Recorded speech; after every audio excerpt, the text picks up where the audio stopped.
अपने नाम की स्टोरी के लिए वीडियो को लाइक, चैनल को सब्सक्राइब करें और कमेंट बॉक्स में अपना नाम बताएं। एक छोटे से शहर में जहां सूरज की किरणें हर सुबह घरों को रोशन करती थीं और हवा में ताज़ी नदी की खुशबू घुली रहती थी, एक प्यारी सी बच्ची रहती थी जिसका नाम था अजमत। अजमत की आंखें सितारों जैसी चमकती थीं और उसके सुनहरे बाल सूरज की रोशनी में जगमगाते थे। वो अपने माता पिता तैयबा और उमर के साथ एक साधारण लेकिन खुशहाल जीवन जी रही थी। उनका घर नदी के किनारे था और ये अजमत के बचपन का सबसे पसंदीदा हिस्सा था। अजमत के पिता उमर एक मछुआरे थे। हर सुबह सूरज निकलने से पहले उमर अपनी नाव लेकर नदी में निकल पड़ते थे और अक्सर अजमत भी उनके साथ होती थी। छोटी सी अजमत अपने नन्हे हाथों से जाल फेंकना सीख चुकी थी और मछलियों को पकड़ने में अपने पिता की मदद करती थी। ये उनके लिए सिर्फ एक काम नहीं था, बल्कि पिता बेटी के बीच का एक अनमोल पल था, जिसमें वो बातें करते, हंसते और सपनों की दुनिया में खो जाते थे। ये हमारी दुनिया है। क्या हम यहाँ हमेशा रहेंगे? हाँ, हमेशा। मछली पकड़ने के बाद अजमत और उमर मछलियों को शहर के बसलिंग बाजार में बेचने जाते थे। अजमत अपनी मीठी मुस्कान हाँ बेटा, और अब चुलबुले बेचते स्वभाव से ग्राहकों को आसानी से आकर्षित कर लेती मछली। थी। वो अपनी माँ तैयबा की तरह ही मेहनती और समझदार थीं। तैयबा एक कुशल गृहिणी थीं जो अपने परिवार का बहुत अच्छे से ख्याल रखती थीं और हमेशा अजमत को अच्छी बातें सिखाती थीं। माँ, आज क्या अच्छी बात सिखाओगी? बेटा, हमेशा सच बोलना और सबका ख्याल रखना। जी माँ, मैं करूँगी। बहुत अच्छी बच्ची। अजमत की दो सबसे अच्छी दोस्त थीं, गौसिया और महक। गौसिया थोड़ी शांत और विचारशील थी, जबकि महक बहुत चंचल और उत्साही थी। वो तीनों हमेशा साथ रहती थी, चाहे वो स्कूल में हो, नदी किनारे खेलना हो या बाजार में अजमत की मदद करना हो। उनकी दोस्ती इतनी गहरी थी कि लोग उन्हें 3 सहेलियां के नाम से जानते थे। अक्सर गौसिया और महक भी अजमत और उसके पिता के साथ मछली पकड़ने जाती थीं। नदी में शांत सुबह, ठंडी हवा और मछलियों की उछल कूद उनके लिए एक रोमांचक अनुभव होता था। वो नाव में बैठकर कहानियां सुनाती, गाने गाती और भविष्य के सपने देखती। चलो नाव में बैठकर कहानियाँ सुनते हैं। एक दिन हम बहुत बड़ी मछुआरे बनेंगी और दुनिया की मछली पकते रहेंगे और हम उस मछली को सोने के पानी में पककर खाएंगी। या शायद हम उसे वापस नदी में छोड़ दें ताकि वो और बड़ी हो सके। उनकी बातें सुनकर उमर और तैयबा को बहुत खुशी होती थी। उन्हें अपनी बेटी और उसकी सहेलियों पर गर्व था। शाम को तीनों दोस्त अक्सर अजमत के घर पर इकट्ठा होती थीं।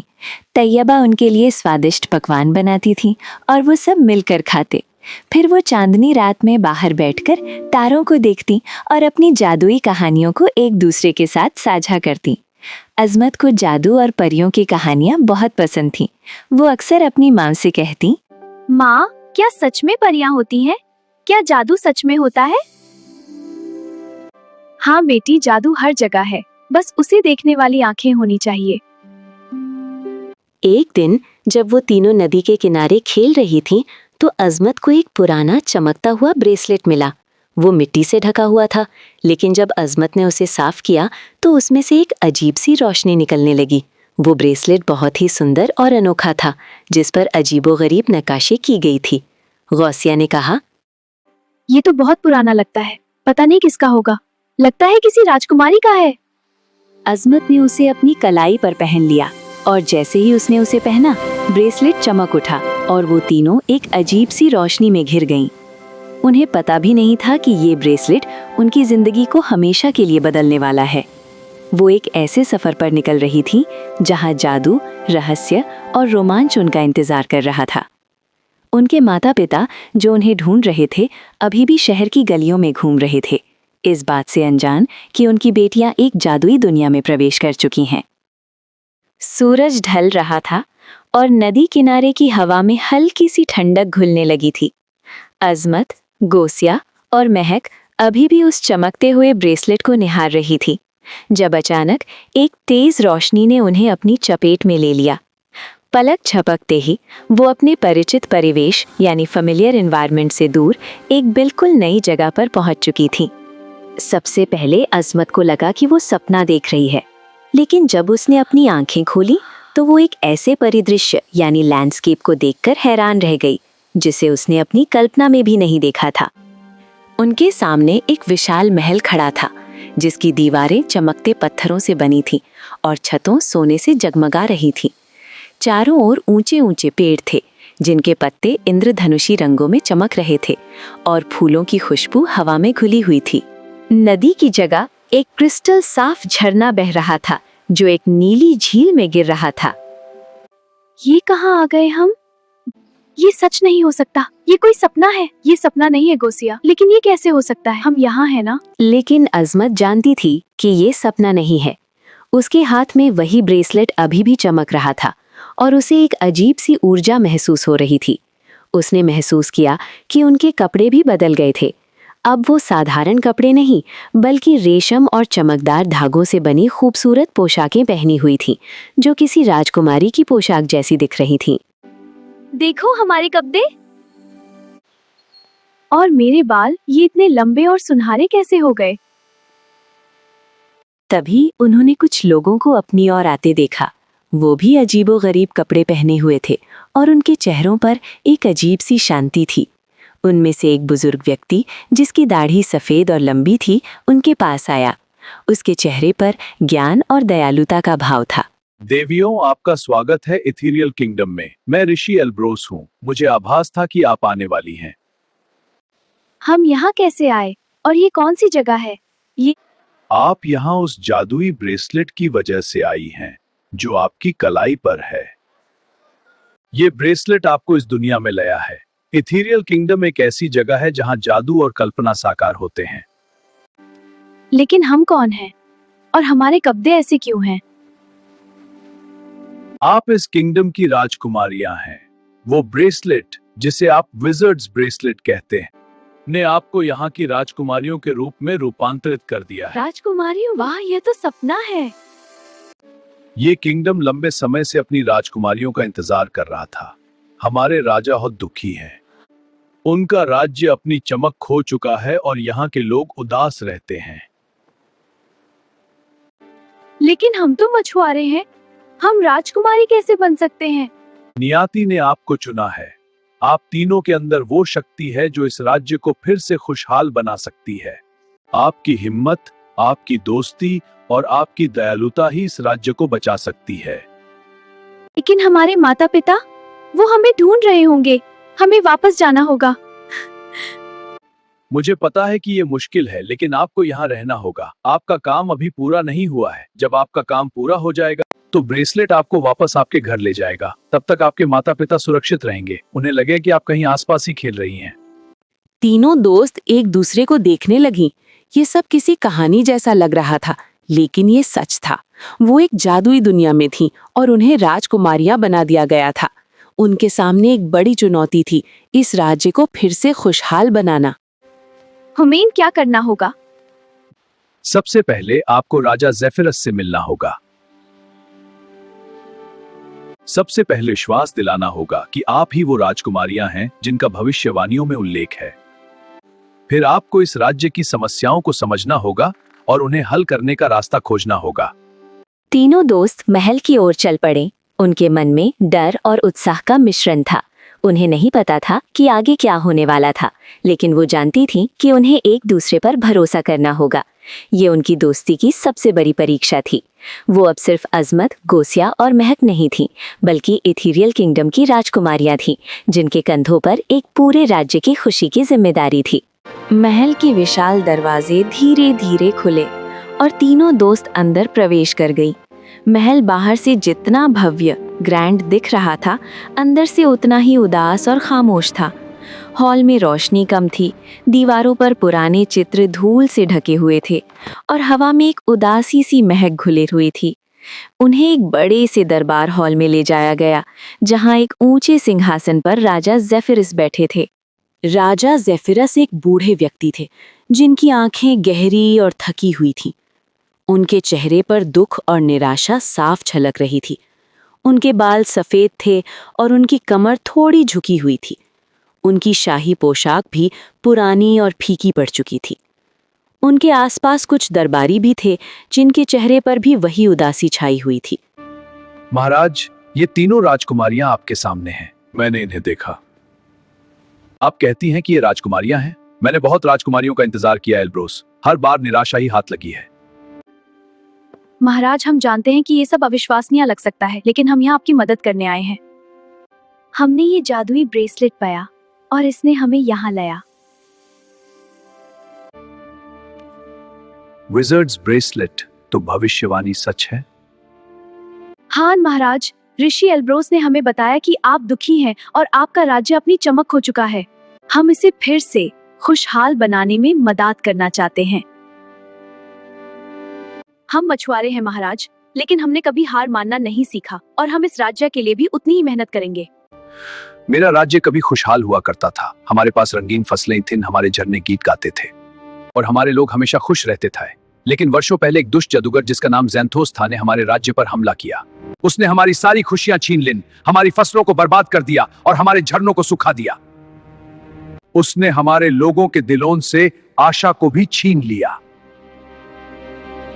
मैंने बहुत कोशिश की, लेकिन मैं उसे हरा नहीं सका। मेरे लोग धीरे धीरे अपनी उम्मीदें खोते जा रहे हैं। अब हमारे पास ना तो फसलें ही हैं, ना ही झरने बहते हैं और ना ही हमारे लोगों के चेहरे पर मुस्कान है। आजमत ने महसूस किया कि राजा का दर्द कितना गहरा था। उसने ठान लिया कि वो और उसकी सहेलियां इस राज्य को फिर से खुशहाल बनाएंगी। महाराज, हम आपकी मदद करेंगे। हम जादूगर ज़ैंथोस को हराने का रास्ता खोजेंगे और इस राज्य की खोई हुई खुशियां वापस लाएंगे। हमें बस आपका विश्वास और मार्गदर्शन चाहिए। हम यहाँ कुछ भी करने को तैयार हैं। राजा ज़ेफिरस ने तीनों दोस्तों की आंखों में देखा। उन्हें उनमें एक ऐसी चमक दिखाई दी जो उन्होंने लंबे समय से नहीं देखी थी, आशा की चमक। ठीक है, राजा ने अंततः कहा। उनकी आवाज में थोड़ी सी जान वापस आ गई थी। मैं तुम पर भरोसा करता हूँ, मेरे पास और कोई विकल्प नहीं है। ऋषि एल्ब्रोस तुम्हें राज्य की स्थिति के बारे में और जानकारी देंगे।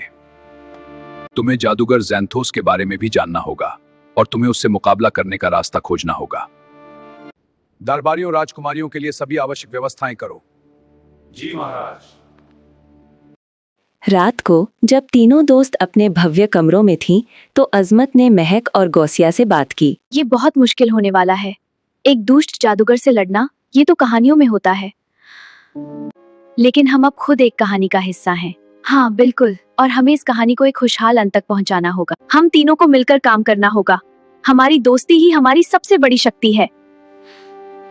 वो जानती थीं कि उनके माता पिता उन्हें ढूंढ रहे होंगे।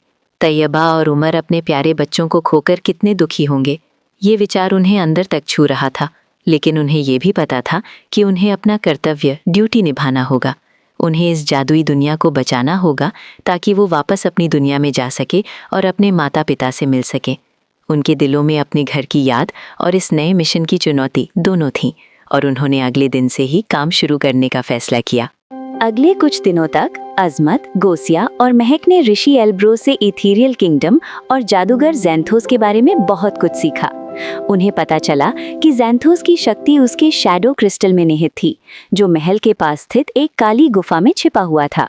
शैडो क्रिस्टल ही वो स्रोत था जिससे ज़ैंथोस अपनी काली शक्ति प्राप्त करता था और राज्य को उदास रखता था। ज़ैंथोस बहुत शक्तिशाली है, आपको बहुत सावधान रहना होगा। उसकी जादुई शक्तियां अंधेरे से भरी हैं। हमें उसके शैडो क्रिस्टल को नष्ट करना होगा। यही एकमात्र तरीका है जिससे हम उसे ही वापस ला सकते हैं। हमें उसकी कमजोरियों का पता लगाना होगा। कोई भी जादूगर, चाहे वो कितना भी शक्तिशाली क्यों ना हो, उसकी कोई ना कोई कमजोरी जरूर होती है। हम एक टीम के रूप में काम करेंगे। हमारी दोस्ती हमारी सबसे बड़ी शक्ति है। तीनों ने मिलकर शैडो क्रिस्टल को नष्ट करने का फैसला किया। वो ऋषि एल्ब्रोस के मार्गदर्शन में प्रशिक्षण लेने लगी। ऋषि ने उन्हें इथीरियल किंगडम के प्राचीन जादू के बारे में सिखाया। उन्हें अपनी अंदरूनी शक्ति का उपयोग करना सिखाया। अजमत ने महसूस किया कि उसमें भी एक खास तरह की हीलिंग एनर्जी थी। गोसिया में सुरक्षात्मक जादू की क्षमता थी और महक में तेज गति और बाधाओं को तोड़ने की शक्ति थी। एक रात, चांदनी रात में, तीनों दोस्त काली गुफा की ओर निकल पड़ी। उनका दिल धड़क रहा था, लेकिन उनके इरादे मजबूत थे। रास्ते में उन्हें कई बाधाओं का सामना करना पड़ा। ज़ैंथोस के बनाए हुए जादुई जाल, डरावने जीव और भ्रम यानी इल्यूजन पैदा करने वाले मंत्र। लेकिन उन्होंने एक दूसरे का साथ नहीं छोड़ा। अजमत ने अपनी हीलिंग एनर्जी से उन्हें ठीक किया, गोसिया ने उन्हें सुरक्षा कवच यानी शील्ड दिया और महक ने अपनी गति से उन्हें आगे बढ़ने में मदद की। आखिरकार वो गुफा के अंदर पहुंची। जहां उन्होंने ज़ैंथोस को देखा। वो एक विशाल डरावनी रूप में बैठा था, जिसके चारों ओर काली ऊर्जा घूम रही थी। उसके सामने एक चमकता हुआ काला क्रिस्टल था, शैडो क्रिस्टल। तो तुम आ ही गई नन्ही राजकुमारियां, लेकिन तुम मुझे हरा नहीं सकते। मेरी शक्ति अनंत है। उसने उन पर काले जादू के गोले फेंके, लेकिन तीनों दोस्त मिलकर उनका सामना कर रही थी।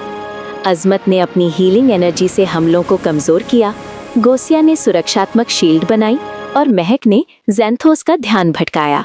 तभी अजमत को याद आया कि ऋषि एल्ब्रूज ने कहा था कि ज़ैंथोस की शक्ति का स्रोत उसका अहंकार भी है।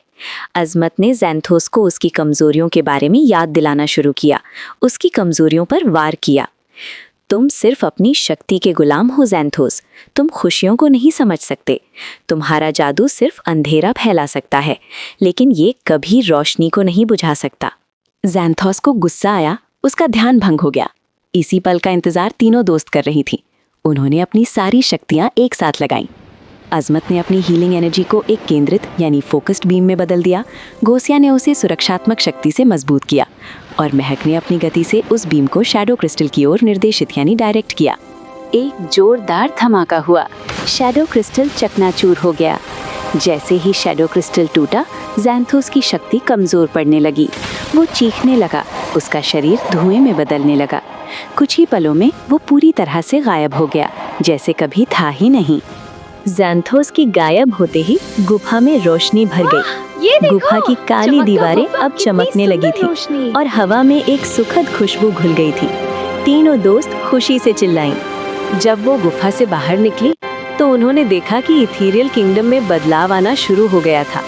आसमान में इंद्रधनुषी रंग बिखर गए थे, सूखे हुए झरने फिर से बहने लगे थे और पेड़ों पर नए रंगीन पत्ते उग रहे थे। महल वापस अपनी भव्यता में लौट रहा था। राजा ज़ेफिरस और ऋषि एल्ब्रोस, जो गुफा के बाहर इंतजार कर रहे थे, खुशी से झूम उठे। राजा ज़ेफिरस ने अपनी आंखों में आंसू लिए तीनों को गले लगा लिया। का पल है। सब मिलकर खुश हैं। तुमने कर दिखाया राजकुमारियां, तुमने मेरे राज्य को बचा लिया, तुमने हमारी खुशियां वापस ला दी। इथीरियल किंगडम के लोग जो अब तक उदास थे, अपने घरों से बाहर निकल आए। उनके चेहरों पर फिर से मुस्कान थी। वो नाचने लगे, गाने लगे और राजकुमारियों का जयकार करने लगे। पूरे राज्य में खुशियों का माहौल था। अजमत, गोसिया और महक ने इथीरियल किंगडम में कुछ और दिन बिताए, ये सुनिश्चित करते हुए कि सब कुछ ठीक हो जाए। उन्होंने राजा ज़ेफिरस को राज्य को और बेहतर बनाने में मदद की। उन्होंने लोगों को ये भी सिखाया कि कैसे अपनी अंदरूनी शक्ति का उपयोग करें और आशा को कभी ना छोड़ें। एक शाम जब वो महल के बालकनी से सुंदर एथीरियल किंगडम को देख रही थी, तो अजमत की कलाई पर बंधा जादुई ब्रेसलेट फिर से चमकने लगा। इस बार चमक और भी तेज थी। ये हमें वापस ले जाने का समय है। आपका काम यहाँ पूरा हो गया है। आप अपने माता पिता के पास वापस जा सकते अजमत हैं। के दिल में खुशी और उदासी दोनों थीं। उसी इथेरियल किंगडम से प्यार हो गया था, लेकिन वो अपने माता पिता के पास वापस जाने के लिए भी उत्साहित थी। तीनों दोस्तों ने राजा ज़ेफिरस और ऋषि एल्ब्रोस को अलविदा कहा। तीनों ने एक दूसरे को गले लगाया और फिर एक तेज रोशनी में घिर गई। जब रोशनी फीकी पड़ी तो अजमत ने खुद को नदी के किनारे उसी जगह पर पाया जहां उन्होंने ब्रेसलेट पाया था। गोसिया और महक उसके पास खड़ी थीं। उनके चेहरे पर वही आश्चर्य था।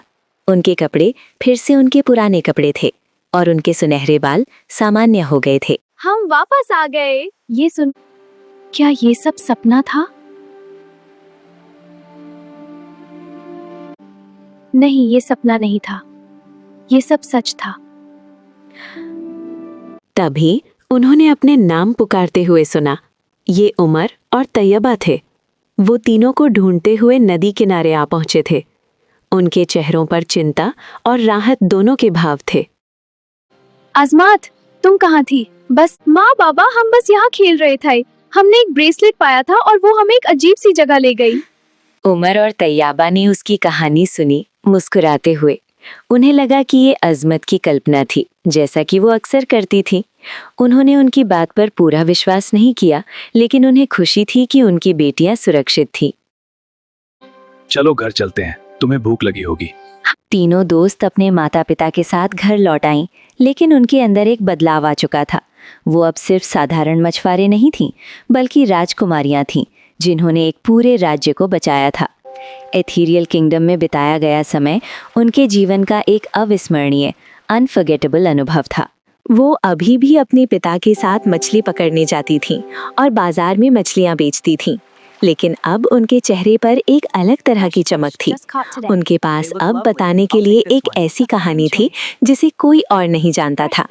वो कभी-कभी रात में मिलकर एथीरियल किंगडम की बातें करती थीं और याद करती थीं कि कैसे उन्होंने एक दुखी राजा को The river is so calming. I'm glad we could be here together. Me too.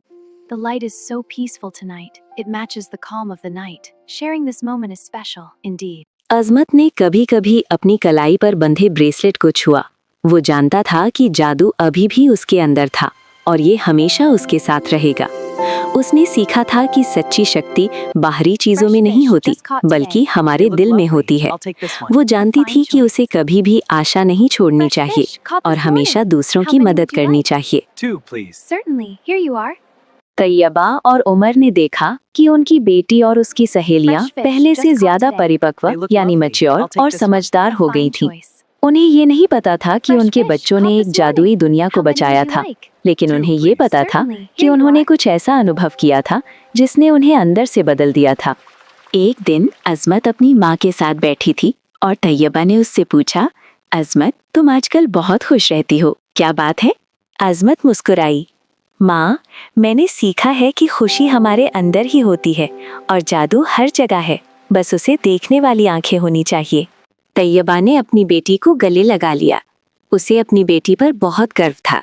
अजमत, गोसिया और महक का जीवन सामान्य लग रहा था, लेकिन वो जानती थीं कि वो अब वैसी नहीं थी जैसी पहले थीं।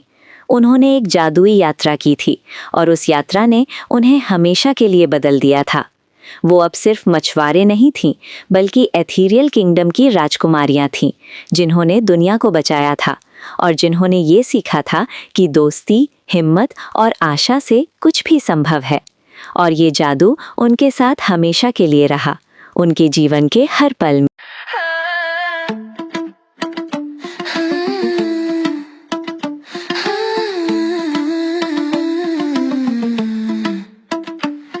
Glass clinks, quiet voices hum like a truce held by a thread. Every smile's a loaded gun, every promise half unsaid. I step softly through the room like I'm crossing sacred ground. They all pretend they don't look twice, but I feel it when they do. I don't speak the ancient rules, I don't know the cost of trust, but when the silence leans too close, they move first to guard, not hunt. Between shadows and starlight, I'm standing in the truth. Too fragile for their legends, too stubborn to be used. They swear the dark won't touch me, say my name like it's a vow. If loving me is danger, then they're choosing it right now. A careless joke, a tightened jar, history tucked behind their teeth. They laugh like boys who learn too young what it costs to choose mercy. Fingers pause before my skin, like they're counting every breath. Not afraid of what they are, but of what they lose if left. They watch me like I'm the proof that tomorrow could exist. I don't know the wars they fought, but I know who I'll stand with. Between shadows and starlights, I hear old instincts stir. They're nightmares in the folklore, but they're careful hands with her. If the night demands a choice, if the past comes back to bite, they'll break before they break me. They've already drawn that line. If fangs flash and claws come free, if the room forgets its peace, I won't scream, I won't run, I'll say remember me. I've learned that love's not innocence, its teeth pulled back in time. And every monster in this house is fighting to stay kind. Between shadows and starlight, I'm not weakness, I'm not war. I'm the reason ancient hearts still believe in something more. Let the night keep all its threats, let the legends stay untrue. If this calm breaks with the dawn, at least it broke for something real.